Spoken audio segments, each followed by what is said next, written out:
Om Swastiastu, Om Wiginamastu Musdian. Perkenalkan, nama saya Ida Bagus Dwi Subawa dan saya dari kelas 12 Teraban 3. Sekarang saya akan menjelaskan materi terakhir saya dan tugas terakhir saya ini tentang bab 4, yaitu Yoga Carya. Yang pertama, yaitu pengertian dan pemahaman Yoga Carya. Memahami Yoga Carya. Pengertian yoga dan yoga carya. Kata yoga berasal dari bahasa Sanskerta. Secara etimologi, yoga berasal dari akar yuj yang berarti penyatuan antara jiwatman dan paratman, jiwa individu dan jiwa tertinggi. Selanjutnya, yang kedua, yaitu sejarah yoga. Mungkin saya ini akan menjelaskan hanya secara singkat karena waktu yang sangat mepet. Sebelumnya ampura dan minta maaf Bu Guru. Yang selanjutnya itu sejarah yoga. Yoga yang kita kenal saat ini dikembangkan sebagai bagian dari peradaban tantra yang ada di India dan seluruh perlahan dunia lebih dari 10.000 tahun yang lalu.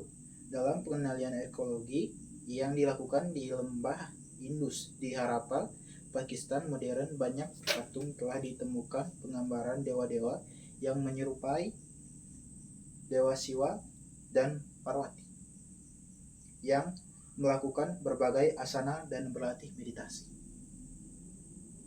Merujuk pada tradisi Tantra, Siwa dikaitkan sebagai adiyogi atau yogi pertama dan utama yang mengajarkan yoga kepada Parwati, murid pertamanya. Dewa Siwa secara luas dianggap sebagai simbol atau perwujudan kesadaran tertinggi. Baik, selanjutnya yaitu jenis-jenis yoga. Terdapat beberapa jenis yoga cara menurut data yoga. Ada 3 jenis yoga, yaitu yang pertama mantra yoga. Mantra yoga adalah metode ilmiah yang dirancang oleh para resi untuk mengaktifkan pusat energi ekstrasensori.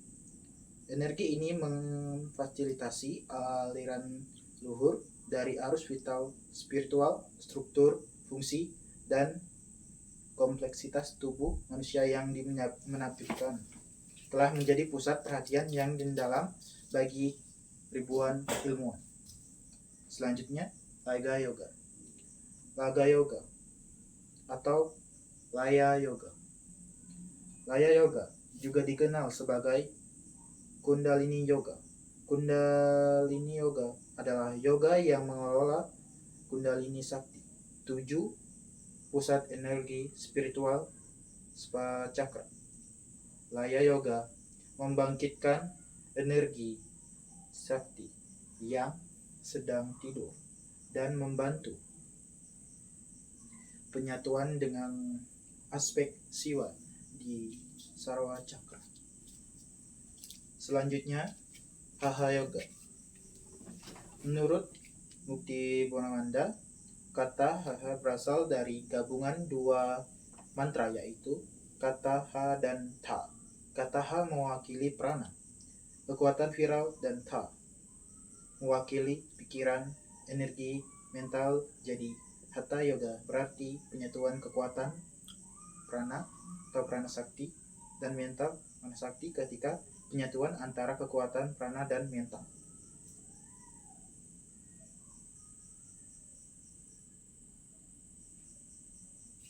Selanjutnya Raja Yoga.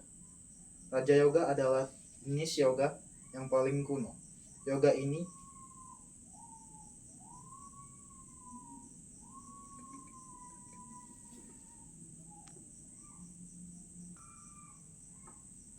baik, selanjutnya sumber ajaran yoga.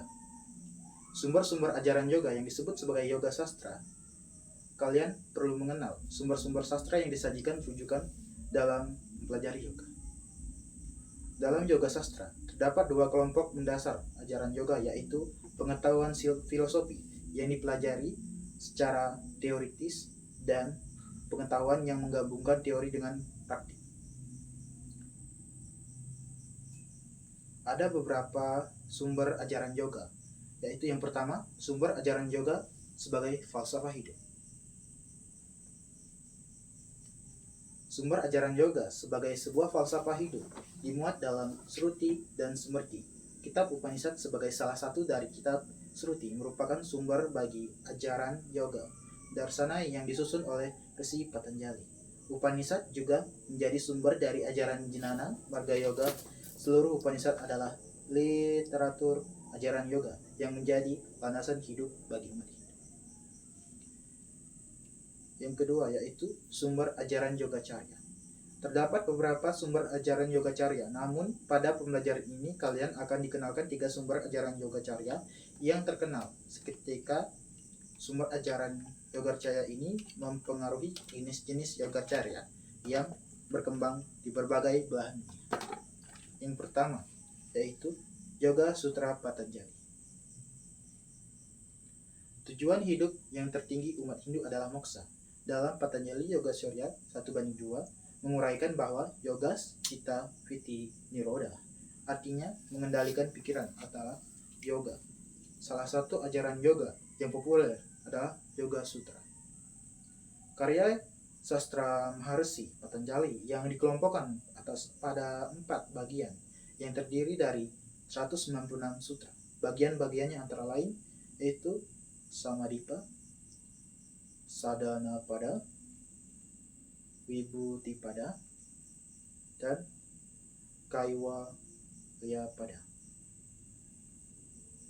Dan kedua yaitu Hatha Yoga Pradipika. Hatha Yoga Pradipika adalah kitab Yogacarya yang sangat populer dengan jumlah sloka yang sebanyak 392. Keseluruhan sloka tersebut terdiri dari kedalam 44 bab. Yang pertama tersebut Pratampore Desa berjudul Asana yang berisi 70 sloka. Pada bab yang kedua tersebut bagian Dwitiyopadesa yang berjudul Mudra dengan jumlah sloka sebanyak 130 sloka. Dan pada bab yang keempat disebut Caturthopadesa yang berjudul Samadhi dengan jumlah 114 sloka.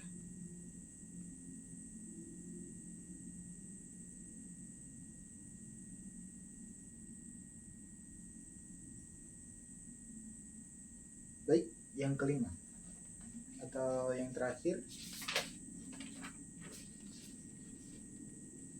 Tantra dan Yantra dalam Yogacarya. Yang pertama, Tantra dan Yantra saling terkait atau satu sama lain dan tidak terpisahkan. Keduanya seperti dua sisi pada sekeping mata uang logam, satu sama lain saling melengkapi dan saling menguntungkan dalam praktik. Yogacarya berikut ini akan disajikan terlebih dahulu tentang Tantra, kemudian Yantra. A. Tantra dalam Yogacarya. Tahukah kamu tentang Tantra? Coba perhatikan gambar di samping. Gambar diri yang saya maksud adalah gambar seseorang yang sedang melakukan yoga. Baik, selanjutnya B. Yantra dalam yoga.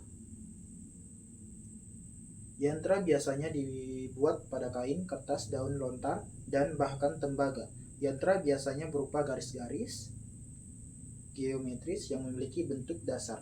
Menurut Swami Hasananda, yantra artinya suatu mesin atau rancangan, sedangkan dalam tradisi pengetahuan dalam Tantranisme, yantra merepresentasikan satu dewata. Baik, berdasarkan beberapa definisi yantra tersebut di atas dapat disimpulkan bahwa yantra adalah satu rancangan yang digunakan sebagai sarana untuk mencapai kesadaran Tuhan. Yantra digunakan dalam pemujaan dan meditasi atau dhyana. Penggunaannya dalam pemujaan membutuhkan beberapa simbol, seperti yang pertama yaitu cakra. Cakra yaitu Sapta Cakra, diantaranya Mudana Cakra, Swadhisthana Cakra, Manipura Cakra, Anahata Cakra, Visuddhi Cakra, Ajna Cakra, dan Sahasrara Cakra.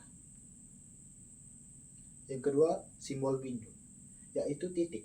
Setiap garis dibentuk oleh titik. Titik adalah awal. Segala sesuatu yang memiliki awal adalah yantra.